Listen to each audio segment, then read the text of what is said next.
A woman walks into a house and is never seen alive again, but the house remembers everything.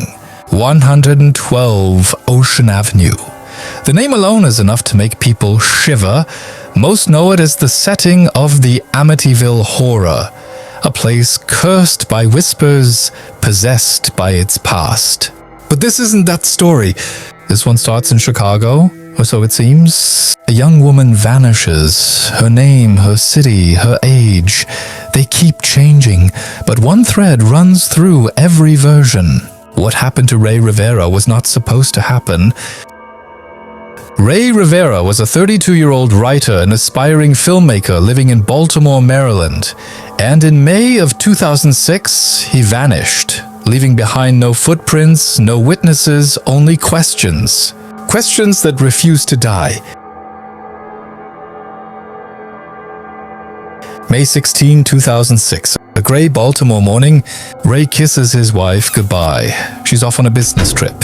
He stays home, working on a screenplay, pacing the house.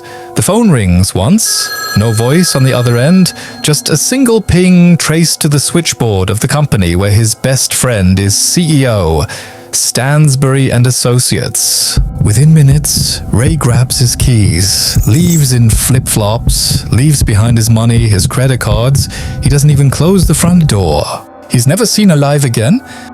For 8 long days, search parties comb the city, helicopters scan rooftops, police go door to door, not a trace. Until someone looks up and sees the impossible. On May 24th, 2006, someone at the Belvedere Hotel spots a gaping hole in the roof. Below it, inside a disused, locked conference room, is a body. Rey Rivera. The scene is grotesque. He appears to have fallen from above, through the roof, onto the concrete floor. But the logistics don't make sense. The rooftop is flat, 40 feet away from the nearest ledge where someone could jump. There's no running start, no adjacent rooftop, no accessible window, and the roof was locked tight. Police rule it a suicide. Case closed, but the facts refuse to cooperate. Rey's cell phone and glasses, both found intact, next to the hole, not a scratch on them. There's no security footage, no sign of forced entry, no eyewitnesses, only a bizarre note taped to the back of Rey's computer monitor waiting to be found. The note is unsettling. A typed, rambling message addressed to brothers and sisters. It references Freemasons, secret societies, Stanley Kubrick, Christopher Reeve, ancient philosophy, a list of names no one can trace. It ends with a Latin phrase, "Whom virtue unites, death will not separate." The message has never been decoded. Some believe it's a suicide note, others say it's a cipher, a cry for help, a warning. The FBI refused to classify it as a code, but cryptographers and online sleuths still study it and no one can agree what it means.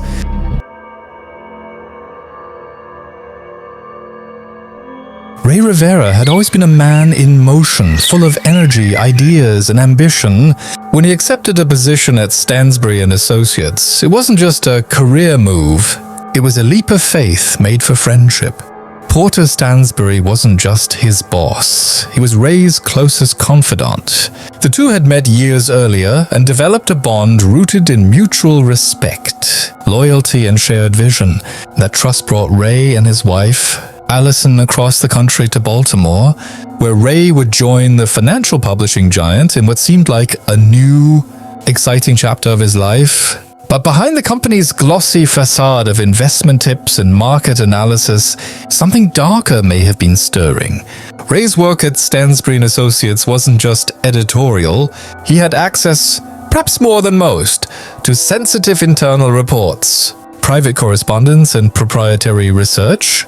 As someone with a filmmaker's eye for narrative and a natural curiosity for hidden truths, Rey may have begun to see a story unfolding beneath the surface. one that wasn't meant for public consumption.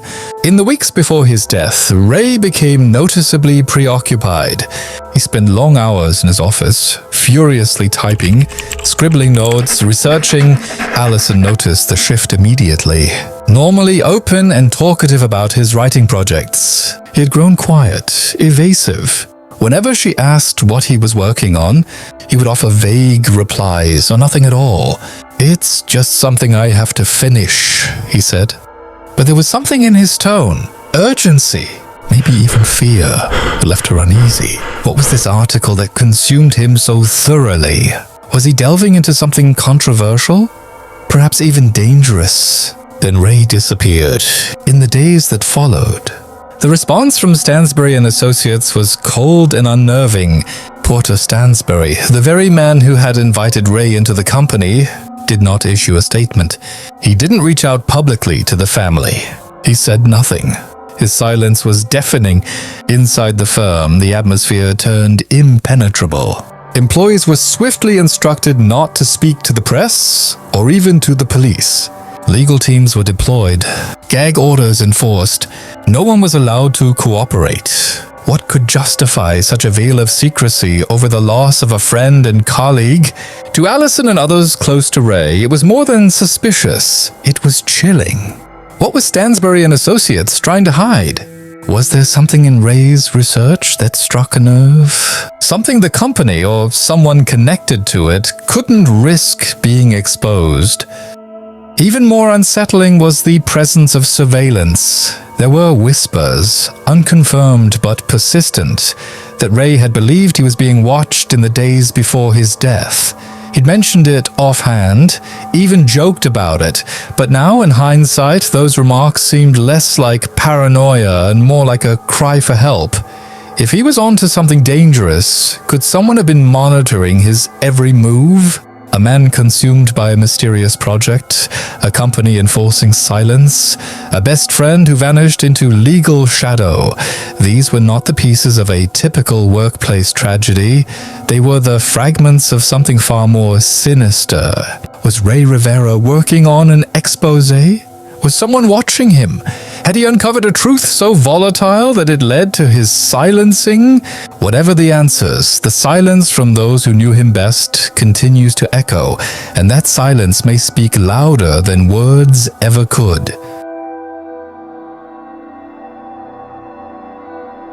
The Belvedere Hotel looms over downtown Baltimore like a relic from another time.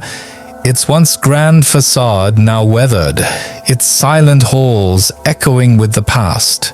Built in 1903, it was once the crown jewel of the city, hosting presidents, celebrities, and dignitaries. But in recent decades, it had transformed. Part hotel, part private residences, part enigma. And for Rey Rivera, it became something else entirely.